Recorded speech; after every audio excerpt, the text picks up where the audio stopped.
আসসালামু আলাইকুম প্রিয় সপ্তম শ্রেণীর শিক্ষার্থীরা।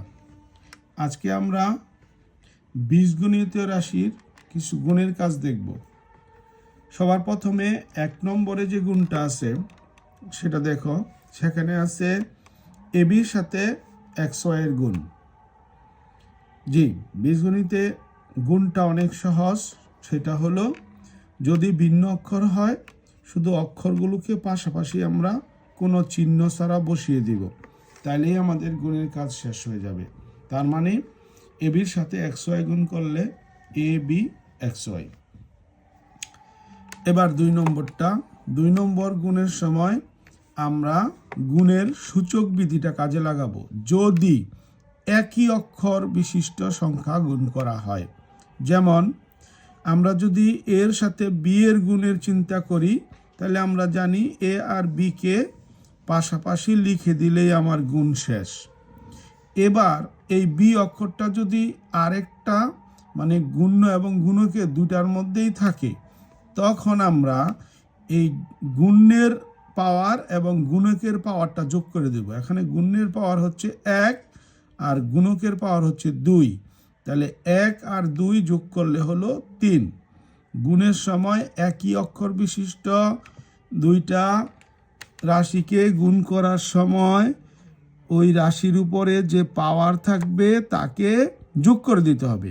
যেই রাশির উপরে কোনো পাওয়ার দৃশ্যমান নাই সেখানে আমরা পাওয়ারটা 1 ধরে নেব, ঠিক আছে। এবার সি অক্ষরটা আমরা বসিয়ে দিলাম, মানে এ বি সি সবগুলো অক্ষর বসিয়েছি, তার মধ্যে এ আর নাই, এর পাওয়ারটা দিয়ে দিয়েছি, বি এর পাওয়ারটা যোগ করেছি আর সিটা লিখেছি। এবার আমরা এখানে প্রথমে গুণের বন্টন নিয়মটা কাজে লাগাবো। বন্টনটা কিভাবে করে, ব্র্যাকেটের ভিতরে আছে a প্লাস বি, বাইরে আছে এ বি স্কোয়ার। আমরা বাইরের এ বি স্কোয়ারটা এ এবং বি এর সাথে আলাদা আলাদাভাবে গুণ হিসাবে লিখব। তাহলে বি স্কোয়ার ইন্টু এ, এবার এই যোগ চিহ্ন দিয়া আবার A B square into B. এই ব্র্যাকেটের বাইরে যে এ বি স্কোয়ারটা আছে সেটাকে এ এবং বি দুইটার সাথে আলাদা আলাদাভাবে দিব। একবার দিব এর সাথে আর একবার দিব বি এর সাথে। এবার আমরা যদি হিসাবটা করি তাইলে দেখা গেল আমাদের এখানে অক্ষর আছে এ আর বি, আমরা অক্ষর দিলাম এ বি। এবার এ এখানে দুইটা আছে, একটার উপরে পাওয়ার 1 আর একটার উপরে 1, তাহলে 1 আর 1 2, আর বি একটাই আছে যেটার পাওয়ার হচ্ছে 2 যোগ। এবার আমরা এটার ক্ষেত্রে এ আর বি অক্ষর আছে, আমরা এ বি লিখলাম। এবার বি আছে দুইবার, একটার উপরে পাওয়ার 1 আর একটার উপরে 2, তা 1 আর 2 মিলা 3। এই গুণটা করার ক্ষেত্রে আগে গুণের বন্টনটা করে নেই। এক্স স্কোয়ার ওয়াই স্কোয়ারকে দুইটা রাশির সাথেই গুণ অবস্থায় লিখে দেই। X square y square into y power 4, দুটাকেই লিখে দিলাম। এবার এখানে অক্ষর আছে এক্স আর ওয়াই, আমরা এক্স আর ওয়াই লিখলাম। এক্স আছে দুই জায়গায়, একটার উপরে পাওয়ার 2 আর একটার উপরে পাওয়ার 3, 3 আর 2 যোগ করলে 5। ওয়াই একটাই আছে যার পাওয়ার 2 যোগ।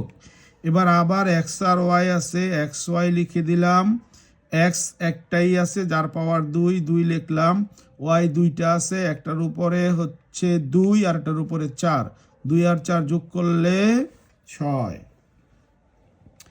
এবার এই গুণটা দেখি আমরা। এই গুণটার বেলায় প্রথমে বন্টন 5x³ y z স্কোয়ার, তার সাথে গুণ 2x² y, প্লাসে মাইনাসে মাইনাস, মাইনাস চিহ্নটা দিয়ে দিব। আবার প্রথম রাশিটা 5x³ y z স্কোয়ার, তার সাথে গুণ হলো y z স্কোয়ার, তারপরে প্লাস দিয়ে আবার এই রাশিটা লিখব 5x³ y z স্কোয়ার, তার সাথে লাস্ট যে রাশিটা আছে সেটা হলো 6xz³, এটা লিখে দিব। তার মানে এই গুণ এই প্রথম যে পদটা আছে সেটা এই প্রথম পদের সাথে দ্বিতীয় পদের সাথে তৃতীয় পদের সাথে প্রত্যেকটার সাথে গুণ করলাম, মানে বন্টন ভাগ করে সবাইকে দিয়ে দিলাম। এবার গুণের বেলায় আমরা জানি 5-এর সাথে 2 গুণ করলে 10, আর অক্ষরের গুণগুলো সবগুলো অক্ষর লিখতে হবে। এখানে এক্স আছে, ওয়াই আছে, জেড আছে, এক্স ওয়াই জেড। এবার এক্সের পাওয়ার আছে এখানে 3, এখানে 2, 3 আর 2 5। ওয়াই এর পাওয়ার আছে এখানে 1, এখানে 1, 1 আর 1 2। জেড এক জায়গায় আছে, যার পাওয়ার 2, মাইনাস সংখ্যাটা শুধু 5 লিখলাম। অক্ষর আছে এক্স ওয়াই জেড। এবার এক্স এর পাওয়ার এখানে আছে 3, এক্স এর আর কোনো সংখ্যা নাই 3। ওয়াই এখানে আছে 1, এখানে আছে 1, ওয়াই এর হলো 2। জেড এর এখানে আছে 2, এখানে আছে 2, 2 আর 2 মিললে হলো 4, প্লাস এবার সংখ্যাটা 5 আর 6 গুণ করলে 30। এক্স এর পাওয়ার অক্ষরগুলো আছে x y z, x y Z.